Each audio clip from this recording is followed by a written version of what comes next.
pour vous rapidement parler de stratégie de communication et des principes de la communication.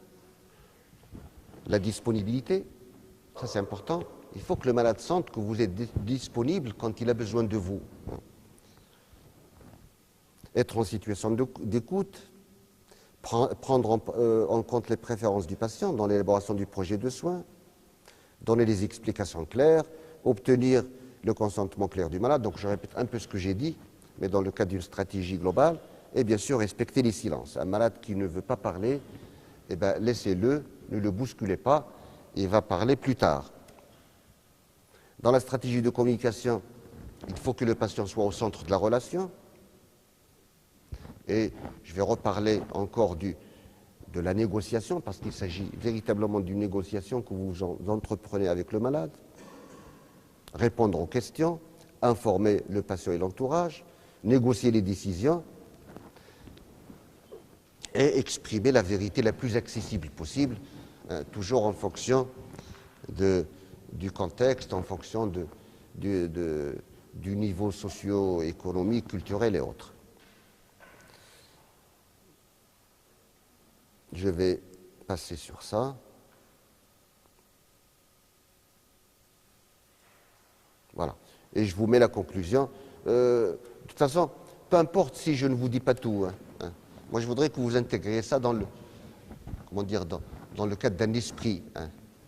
Et vous avez compris que ce que je vous dis là n'est pas accessible à des QCM. Donc, vous n'aurez pas à répondre avec des QCM sur quelques questions que ce soit se rapportant à la relation médecin-malade. Donc c'est en quelque sorte un bonus. Je vais vite pour pouvoir vous faire le cours que je ne vous ai pas fait et qui, lui, va être objet à examen, à évaluation, et qui est l'arrêt cardio-circulatoire ou cardio-respiratoire. Donc, je vous conclus très vite, l'approche biopsychosociale centrée sur le patient est particulièrement adaptée à la médecine générale, bien sûr. Elle s'appuie sur une communication interactive et une dimension humaine. Donc, il faut que vous appreniez à acquérir cette compétence relationnelle. Et c'est la raison pour laquelle, dans les nouveaux programmes, on a essayé d'insérer tout ce qui est technique de communication, tout ce qui est base de la communication. Et une fois que les nouvelles promotions arriveront en 6e année, ils auront un enseignement qu'on ne fait pas jusqu'à maintenant et qui est centré sur l'éthique, sur la déontologie, donc tout un module, éthique et déontologie, parce que là, on est au cœur de l'éthique en médecine.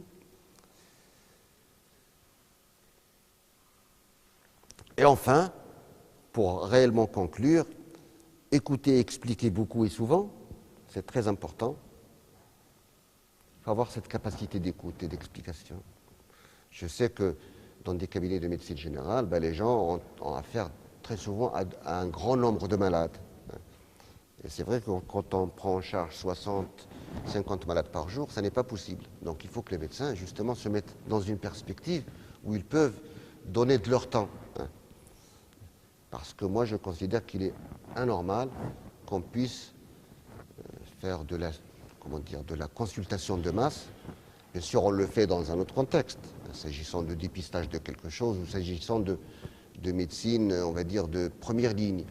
Mais s'agissant de prise en charge, s'agissant de médecine de famille, de prise en charge de malades de longue durée, il est impensable qu'on ne puisse consacrer ne serait-ce qu'une demi-heure à chaque malade.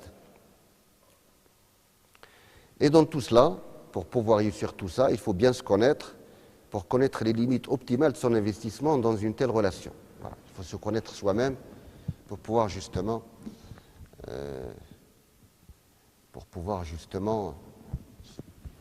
se projeter dans une relation de soins basée sur cette approche biopsychosociale.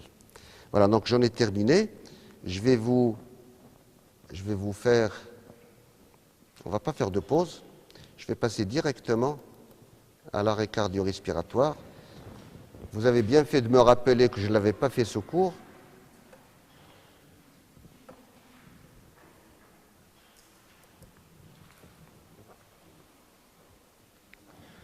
Alors je l'ai appelé arrêt cardio-respiratoire parce que vous savez certainement qu'il n'y a pas d'arrêt cardiaque sans arrêt respiratoire et qu'il n'y a pas d'arrêt respiratoire sans arrêt cardiaque. Donc ça va de pair.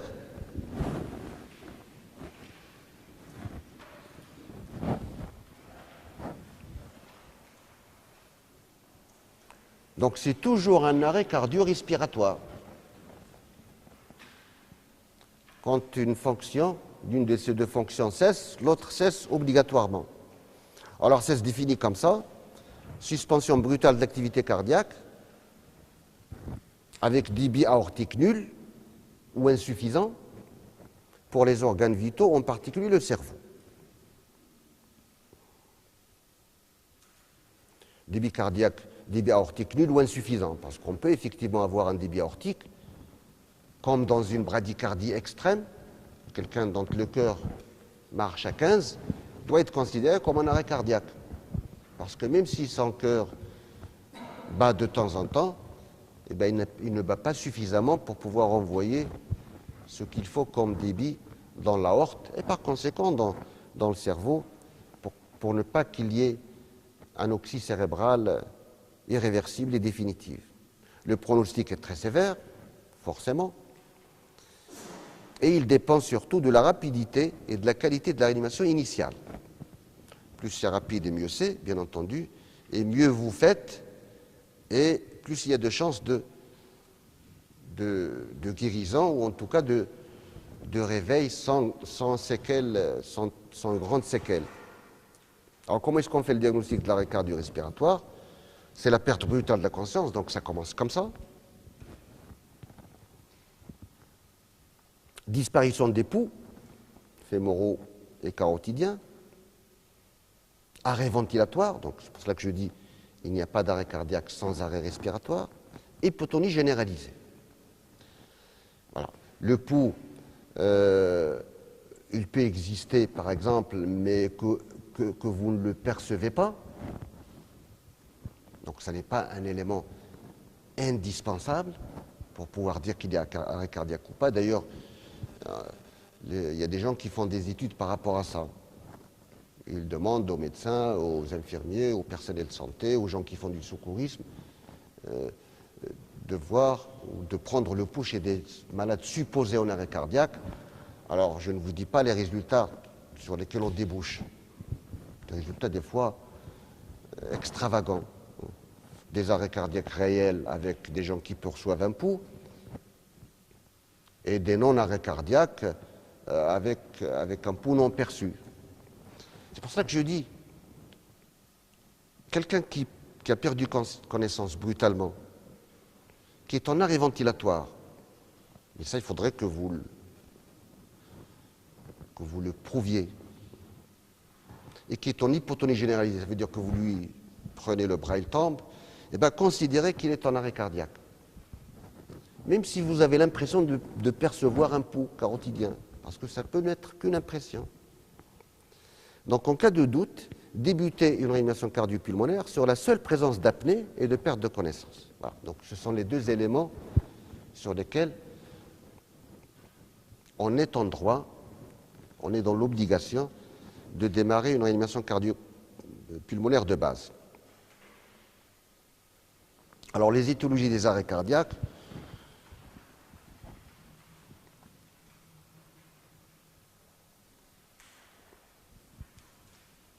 chez les adultes, c'est essentiellement l'insuffisance coronaire aiguë, ce qu'on appelle communément la crise cardiaque. La crise cardiaque. Mais c'est un mot impropre. Parce que la crise cardiaque, ça peut être une angine de poitrine, par exemple. En tout cas, les malades qui font des morts subites, des arrêts cardiaques, ben sachez que dans la grande majorité des cas, des insuffisants coronaires méconnus ou connus soignés et qui, à l'occasion d'un trouble du rythme grave, font leur arrêt. Les valvulopathies, les cardiomyopathies, les troubles du rythme. Donc chez l'adulte, c'est essentiellement ça. Et dans l'insuffisance coronarienne aiguë, il y a surtout ceux qui font une occlusion du tronc commun qui risquent le plus de faire une mort subite. Parce que le tronc commun, ça veut dire le tronc à partir duquel vont partir les trois grandes artères qui irriguent le cœur, en tout cas le cœur gauche. Donc 60%, c'est des causes cardiaques, essentiellement l'insuffisance coronaire. Dans 20% des cas, c'est le poumon et le cerveau. Plaie du thorax, œdème pulmonaire, pneumopathie, bronchopneumopathie hypoxémiante, asthme aigu grave, corps étranger chez l'enfant. Ça, c'est important. Hein. Chez l'enfant, quand vous avez une détresse respiratoire qui débouche sur un arrêt cardiaque, pensez au corps étranger. C'est pour cela que je mets 3 croix. L'asthme aigu grave, c'est aussi une cause, malheureusement, qui reste assez fréquente d'arrêt cardiaque. Et puis vous avez après les détresses respiratoires d'origine neurologique, les paralysies d'origine centrale ou périphérique, c'est-à-dire le Guillain-Barré, la myasthénie, et puis vous avez des causes accidentelles d'arrêt cardiaque, les intoxications dont on a parlé il y a quelques jours, la noyade, l'électrocution, et puis tout ce qui est traumatisme, polytraumatisme, et ainsi de suite. Voilà. Donc, ces différentes causes, essentiellement cardiaques, et quand je dis cardiaque, c'est l'insuffisance coronaire avec les troubles du rythme qu'ils peuvent engendrer. La conduite à tenir, vous connaissez ce cheminement qu'il faut respecter. Donc d'abord donner l'alerte, parce que on peut démarrer tout seul, mais il faut très vite avoir du renfort pour pouvoir, j'allais dire, entreprendre des choses que vous ne pouvez pas faire tout seul, et pour pouvoir envisager après un transport, etc. Donc l'alerte, c'est la première chose à faire. Une fois qu'on a donné l'alerte, quand on est à l'hôpital, c'est assez facile. Hein. Mais quand on est à l'extérieur, c'est plus difficile. Donc il faut avoir du numéro de téléphone, il faut avoir des gens à appeler. En deuxième lieu, c'est l'animation cardio-pulmonaire élémentaire, dont on va parler. Très vite, c'est pour ça qu'il faut donner l'alerte et appeler au secours. Très vite, envisager la défibrillation. Les arrêts cardiaques ou le pronostic de l'arrêt cardio-respiratoire un peu partout dans le monde a beaucoup changé depuis que les gens, je parle du commun des mortels, je ne parle même pas des médecins, se forment ou se sont formés au secourisme, et depuis que les défibrillateurs semi-automatiques se sont un peu généralisés et qu'on puisse les retrouver un peu partout. Sur les terrains de football, par exemple, il arrive, heureusement, qu'on sauve beaucoup de monde parce qu'il y a le défibrillateur semi-automatique à disposition et parce que les professionnels ont eu leur stage de secourisme. Il y a 2 jours, j'écoutais un grand footballeur, David Ginola. David Ginola, grand footballeur des années 90. Lui, il était en train de jouer avec ses amis à 53 ans ou à 54 ans. Donc il faisait un match de football avec ses amis. Donc il a fait un arrêt cardiaque et c'est un des footballeurs qui avait un diplôme de secourisme qui lui a fait le geste de base, c'est-à-dire la position latérale de sécurité, la subluxation de la mâchoire, ça on va le voir, qui lui a fait le massage cardiaque. Et comme sur le terrain de football, il y avait un défibrillateur semi-automatique, c'est lui qui l'a défibrillé sur le champ. Ce monsieur a fini par être transporté à l'hôpital et on lui a fait un quadruple pontage parce que c'était une insuffisance coronarienne, asymptomatique jusque-là, Et avant-hier, il était à la télévision en train de parler comme si de rien n'était. Alors je sais que chez nous, on n'en est pas encore là, mais je sais aussi qu'il y a beaucoup de demandes, notamment au niveau de la faculté, pour des formations en secourisme. J'ai eu jusqu'à maintenant 4 ou 5 demandes de gens sur la ville d'Oujda qui voulaient envoyer leurs employés pour un stage de secourisme. Alors, il est question aussi de généraliser la mise en place de défibrillateurs semi-automatiques dans les espaces publics, mais ça n'est pas encore fait. Parce que la défibrillation, c'est l'élément capital dans la réanimation de l'arrêt cardio-respiratoire. Et puis après, vous avez la réanimation spécialisée qui, elle, va s'envisager dans un second temps, et ça se fait généralement à l'hôpital.